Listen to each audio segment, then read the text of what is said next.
Hey everybody, today I want to talk about boondocking, specifically dry camping for us. And I know that a lot of folks, typically maybe one of the two spouses has been really into wanting to kind of go out and be self-sufficient and live in their RV without hookups, or just vacation or travel in their RV without hookups. I was gung-ho. I wanted to go try things, and I did not. She was not. No. And it's really a challenge to kind of get to that point where both people are excited about it and are going to enjoy that whole experience. Let's face it, we're not roughing it. You know, we're in an RV. We're not roughing it at all. You know, we don't want to be camping. We have all of these things that we can use in our RV. We just want to be able to use them wherever we're at. Right. And we want to be comfortable in our own bed and not camping in a tent, sleeping on the ground. So our first experiences dry camping were many years ago. We called him, basically, it was the power Nazi. The power Nazi. You could not turn on a light, don't run any water. It was not enjoyable at all because I couldn't use everything. That's right. I want to use everything that came with my RV. So in this video, I want to share with you how we got to that point where now Melissa really is into RVing, specifically dry camping. We're in locations like where we're at right now. Beautiful. Which is amazing. Yeah, and so I'm not lacking for anything. That's right. So what's our story? So what's your story? So I've got a little piece of something just hanging on. Maybe you should just lead into the next part about the first time. Okay. Start talking. So, yeah.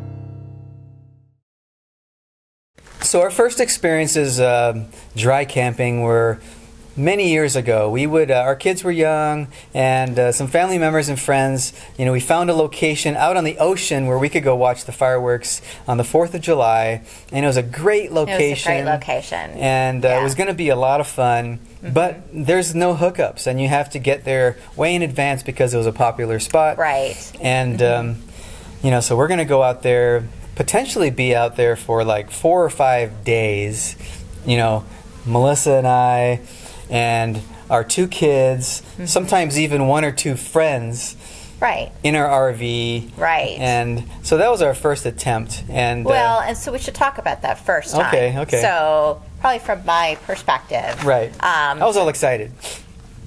Yeah. So here's the deal. So we went out for the first time. We had only had the RV for less than a year when we went, and it was not enjoyable at all. He was very nervous about running out of any power, running out of any water. If we did anything at all, he was constantly behind us. What are you turning on? What are you touching?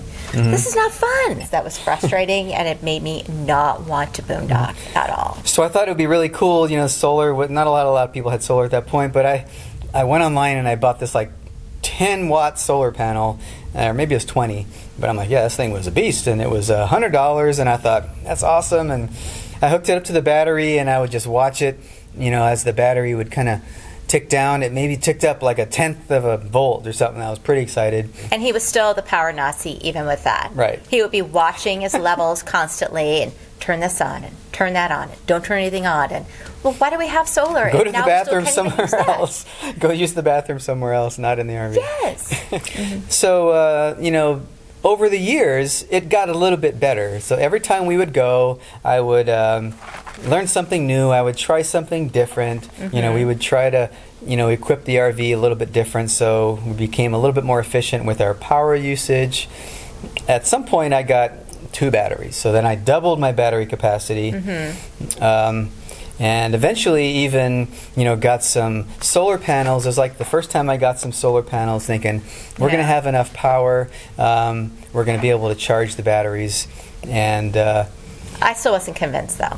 Right. So even when we went out, I still was like, I still want to go to some RV park so we can charge back up, or, you know, get water, or get whatever, be able to actually, again, use the RV to its fullest capacity. It was still basically camping, you know, in an RV, and you still couldn't use a lot of stuff, or you I don't had want to camp, so you kind of like ration everything for those, you know, those moments at night where you can just kind of use some power. But there's still a lot of sacrifices. I guess that was the deal. Sacrifices that you have to make. I didn't want to sacrifice anything. And So fast forward a few more years, and I've got even more solar, and eventually the kids are all grown up, and they are on their own. You know, I'm really starting to get into, you know, adding more solar, trying to figure out how to get the RV a little bit more self-sufficient. Because each time we go out, she's getting a little bit better, you know, at enjoying it, but still it's like, oh, can I use this? Or I'm afraid to touch this button to turn that on because I don't know how it all works. Well, you had also eased up a little bit because I didn't understand solar, how it worked within the RV, what we could use, what we couldn't use. And so as you started to kind of loosen the grips as to what I could use, I started to slowly feel more comfortable, like, okay, I can plug this in or do this or whatever. When was it? It was probably a couple years ago. I think I even did a video while we're on this little, it was just a weekend getaway for maybe 4 or 5 days, and we were somewhat comfortable, you know, and we were out, I think, on the Columbia River. We were on the Columbia River, and it was actually the first time that I forgot we were boondocking. So she says this to me, so we spent this whole few days out here, and I swear this just about brought a tear to my eye, because that's been my goal kind of this whole time, is to make this whole dry camping and boondocking experience comfortable for her, so that you don't have to sacrifice too many things. Right. And and I didn't have him coming after me to turn this off and don't use this. And right. I basically functioned like I normally would. And I know what I should or shouldn't use. I'm not going to, you know, power up at that time my blow dryer with something else running at the same time. I kind of knew what to do, but I could still pretty much use everything except for the blow dryer at that point. Yeah, and we still had to fire up the generator if we wanted to use the blow dryer. Yeah. So let's just fast forward now to present day. Here we are in Nevada somewhere. You know, we're at the Valley of Fire. We have been on a couple-week little journey and haven't really had to stay in any RV parks. We did one night. One night, just for convenience. But we didn't even need to. I mean... No, I mean, it was nice. It was close to where we needed to be the next morning. But overall, it really wasn't necessary. I mean, the rest of the time we've been out, we've stayed in beautiful locations, remote locations, and it's been comfortable. It's been fabulous. And it's places I never thought we'd actually be able to go. And now it really is our preferred way to camp, and it's always been mine, but now she's totally on board. She's like, I don't want to be in a park. I don't want to be in a park. And you're actually able to pretty much do everything that we would do with... I've done everything. With full hookups. Yeah. You know, I got, you know, plenty of batteries now and enough solar to keep them charged. You can take a shower and even run your blow dryer and everything. Yeah. Run the microwave, even though we don't use the microwave. We haven't, but we could. Yeah, but we have a Keurig, a coffee pot that we use, and it's, you know, no big deal. And I'd say, you know, right now I'm feeling pretty good because, you know, my mission really has been accomplished, which has been to... you know, to get Melissa to the point where she really wants to go do this type of RVing, because that's what I've always really wanted to do. Opens up opportunities to see things that we never had before, and now we're so spoiled that we can be in places like this with no neighbors. I mean, you're in a beautiful location and you really can't hear anybody else. It's amazing. And even if you go to state parks and other parks like that, it really helps to have the option to be able to just dry camp, because a lot of these spots that you get, they don't have hookups, or maybe part of the park has hookups, part of it doesn't, but you don't have to worry about it. Right. You can just go hang out somewhere and wait for spots to open up, and I prefer like these first come first serve type places, you know, where you can go, you know, or just out in the boonies somewhere, but or even at a rest stop. You know, we're pretty comfortable in a rest stop. Yeah. Or at a Walmart parking lot or something. If you just need to stop for the night, go to sleep, get up in the morning and go, I don't care. Walmart, rest stop, whatever.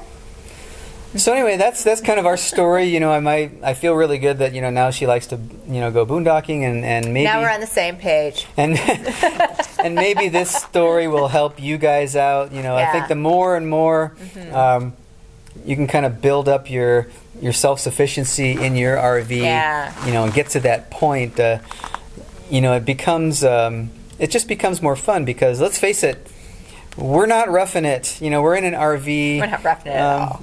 We don't want to be camping. We have all of these things that we can use in our RV. We just want to be able to use them wherever we're at. Right. And we want to be comfortable in our own bed and not camping in a tent, sleeping on the ground. So, I know some people, purists out there, want to say, "Whoa, you need to rough it, and it's okay not having power." It's go for it. Not me. Yeah.